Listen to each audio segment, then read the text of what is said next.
Maka mari kita bisa melihat tahun yang telah berlalu ini. Apakah kita dalam masa pandemi ini kita tetap bersama Tuhan? Atau kadang-kadang kita justru mengambil posisi sebagai yang mempertanyakan kebijaksanaan Tuhan.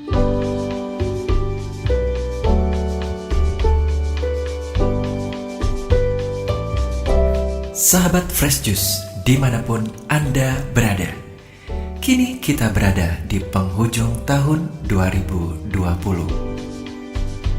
Saya Yofi Setiawan beserta segenap tim Fresh Juice mengucapkan selamat menyambut tahun yang baru, tahun 2021. Satu harapan saya untuk kita semua pendengar Fresh Juice, agar selalu dalam keadaan sehat, khususnya di masa pandemik yang belum berakhir ini. Hari ini, Kamis 31 Desember 2020, kita akan mendengarkan renungan yang akan dibawakan oleh Romo Antonius Raja Bana OMI dari Jakarta. Selamat mendengarkan.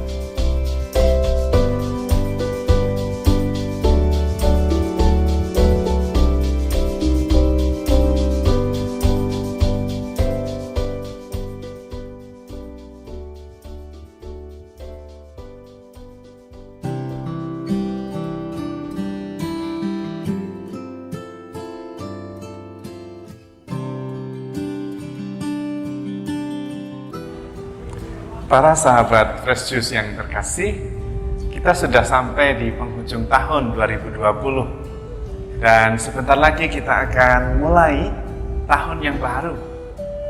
Bagaimana pengalaman kita melalui tahun 2020 yang penuh dengan drama, gelora, gejolak, dan juga tentu ada banyak penghiburan.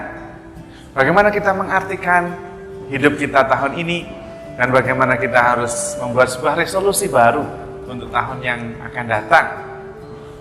Bacaan hari ini, 31 Desember, mungkin bisa menjadi bimbingan sekaligus pedoman untuk membuat kita mampu memasuki tahun baru dengan semangat yang baru, dengan iman dan cinta dan hidup yang baru pula.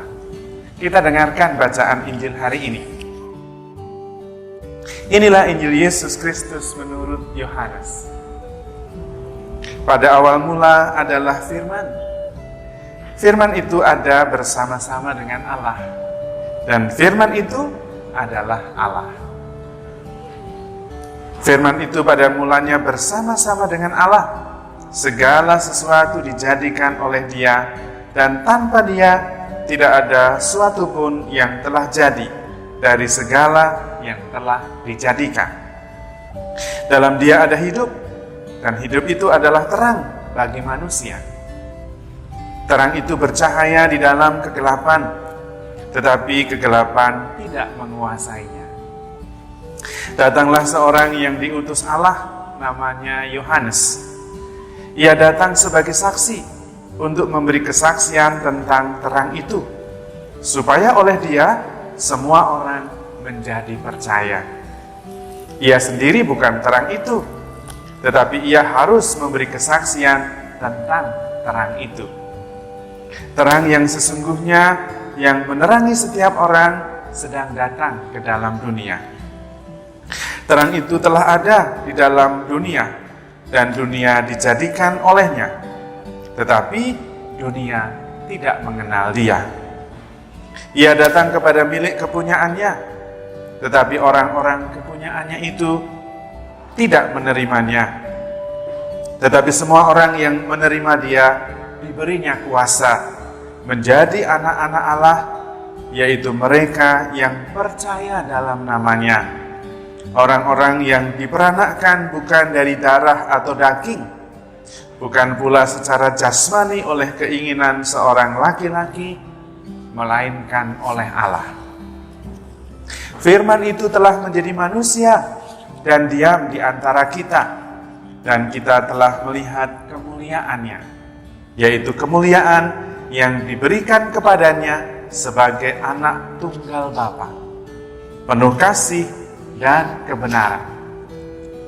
Tentang dia Yohanes memberi kesaksian dan berseru, "Inilah dia yang kumaksudkan ketika aku berkata, sesudah aku akan datang dia yang telah mendahului aku, sebab dia telah ada sebelum aku." Karena dari kepenuhannya, kita semua telah menerima kasih karunia demi kasih karunia. Sebab hukum Taurat diberikan oleh Musa, tetapi kasih karunia dan kebenaran datang oleh Yesus. Tidak seorang pun pernah melihat Allah, tetapi anak tunggal Allah yang ada di pangkuan Bapa, dialah yang menyatakannya. Demikianlah Injil Tuhan. Terpujilah Kristus. Saudara-saudari terkasih, Yesus adalah awal dan akhir, Alfa dan Omega.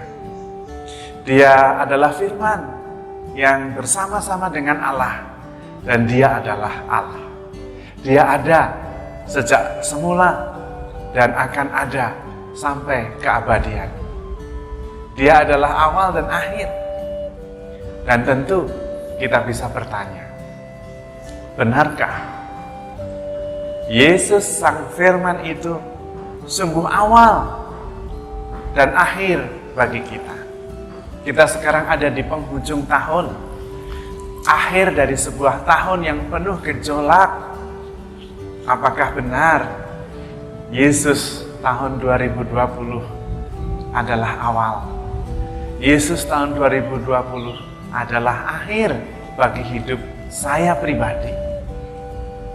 Artinya, ketika kita mengambil keputusan, motivasi dan pertimbangannya adalah Yesus. Benarkah itu? Artinya, ketika kita menjatuhkan pilihan dan mengakhiri hari, kita bersyukur sepenuhnya karena Yesus. Dan apakah di dalam perjalanan sepanjang tahun, kita sungguh-sungguh berjalan bersama dengan Yesus? Dia adalah Sang Alfa dan Omega. Dan apakah kita sungguh-sungguh selalu bersama Dia? Sahabat Kristus yang terkasih, kita bisa mengambil keputusan dan belajar dari masa yang sudah kita lalui, membuat sebuah resolusi baru bahwa besok kita akan memulai tahun baru berangkat dari pribadi Yesus, karena digerakkan oleh cinta Yesus, karena didorong untuk lebih menjadi saksi baginya, dan harapannya kita menjadi manusia baru yang bisa menghadirkan Kristus, sehingga nanti pada ujung tahun berikutnya kita sungguh-sungguh bisa bersyukur dan memuji Allah, karena Yesus menjadi Alfa dan Omega, juga menemani perjalanan kita sepanjang tahun. Immanuel, Allah yang beserta kita. Itulah maksudnya Allah sungguh-sungguh menjadi Immanuel, supaya kita berjalan bersama dengan Dia. Yang tentu kalau Allah menemaninya tidak diam saja, membimbing, mengarahkan, memberikan yang terbaik dalam perjalanan, supaya memang Yesus sungguh-sungguh menjadi Alfa dan Omega, awal dan akhir. Kita seringkali tidak sungguh-sungguh menjadikan Yesus sebagai Alfa dan Omega. Sebagian dari kita tentu. Mengapa? Karena kita tidak sungguh-sungguh mengakui kuasanya. Bagaimanapun kita manusia yang bebas, dan seringkali kita mengambil keputusan sendiri, kurang melibatkan Tuhan dalam pengambilan keputusan kita, kurang melibatkan Tuhan dalam pertimbangan-pertimbangan kita, sehingga ketika kita jatuh, kita kadang-kadang terkejut dan bahkan menyalahkan Tuhan. Tetapi apabila kita sejak awal mencoba mempertimbangkan, mengambil keputusan dan menentukan langkah kita, melibatkan Tuhan sejak awal, tentu keputusan akan berbeda, baik ketika kita menghadapi keberhasilan maupun kegagalan. Allah bagaimanapun tetap Maha Kuasa. Dia mempunyai otoritas mengatur kehidupan kita. Tetapi jangan lupa, Allah mengatur dengan otoritasnya, dengan kemahakuasaannya, bukan dengan kesewenang-wenangan. Karena Allah adalah kasih, dan Allah yang Maha Kuasa dan adalah kasih itu adalah Bapa kita. Yang penting dari pihak kita justru percaya penuh kepadanya, melibatkan Dia dari awal sampai akhir. Dan dengan demikian seluruh hidup kita sesuai dengan kehendak Allah. Dan setiap kehendak Allah adalah kebaikan bagi kita, bagi semua orang, bagi alam semesta. Allah adalah firman yang menjadi pangkal dari keberadaan kita semua. Kita tidak bisa mengenal Allah kecuali mempercayai firman-Nya. Karena Dia adalah anak yang sejak semula ada di pangkuan Bapa. Disitulah otoritas, kekuasaan dari pihak kita adalah percaya saja, keterbukaan, menerima Allah yang sungguh-sungguh sejak awal mengasihi kita dan terus-menerus menemani kita dengan tujuan yang sangat baik, karena Allah adalah Bapa yang penuh kasih. Karena Allah adalah Bapa, Allah adalah kasih. Rencana Tuhan selalu adalah rencana penuh pengharapan, bukan kemalangan, bukan bencana. Maka mari kita bisa melihat tahun yang telah berlalu ini. Apakah kita dalam masa pandemi ini kita tetap bersama Tuhan? Atau kadang-kadang kita justru mengambil posisi sebagai yang mempertanyakan kebijaksanaan Tuhan. Dan sesudah kita belajar, mari kita menetapkan resolusi untuk tahun depan dengan dasar iman, dengan dasar kepercayaan, kepatuhan, ketaatan penuh kepada Allah yang sungguh mempunyai otoritas untuk menyelenggarakan hidup kita dengan bijaksana. Kita orang-orang yang bisa melalui tahun ini dengan tetap segar, tetap sehat adalah orang-orang pilihan. Dan tentu di situ ada maksud Tuhan yang berguna bukan hanya bagi diri kita sendiri. Kalau kita masih ada, kalau kita masih hidup, kalau kita masih diberi kesempatan di tengah-tengah pandemi yang sangat berbahaya ini, berarti Tuhan punya rencana indah untuk hidup kita dan untuk hidup kita bersama. Sudah ketemu rencana Tuhan untuk hidup kita? Mari kita temukan, kita libatkan Tuhan dari awal sampai akhir. Dan kita berjalan bersama Tuhan menjadi resolusi yang kuat untuk tahun mendatang. Kita berjalan memasuki tahun baru dengan penuh kepercayaan, dengan penuh iman, dengan penuh pengharapan. Karena Tuhan, karena Allah beserta kita, dan karena kita percaya bahwa Allah adalah penyelenggara hidup yang bijaksana. Dia yang berhak menentukan jalan hidup kita. Kita bekerja sama bersamanya. Kita sungguh-sungguh diajak, dihargai sebagai pribadi, ditanyai melalui kebebasan yang dianugerahkan kepada kita, melalui suara hati yang ada di dalam diri kita, dan melalui akal budi yang sudah diberikan sebagai talenta. Allah menyelenggarakan hidup kita tidak sewenang-wenang, tidak asal maunya sendiri, tetapi mengajak kita bekerja sama. Bersediakah kita bekerja sama, memasuki tahun yang baru, dengan kekuatan baru yang berasal dari Tuhan, membawa pengharapan dan menjadi saksi kebaikan Tuhan yang terus-menerus dihadirkan untuk umatnya. Kita adalah Natal, kita adalah Immanuel, kita adalah saksi yang membawa kasih Allah menjadi nyata bagi saudara-saudara yang melintas dalam hidup kita.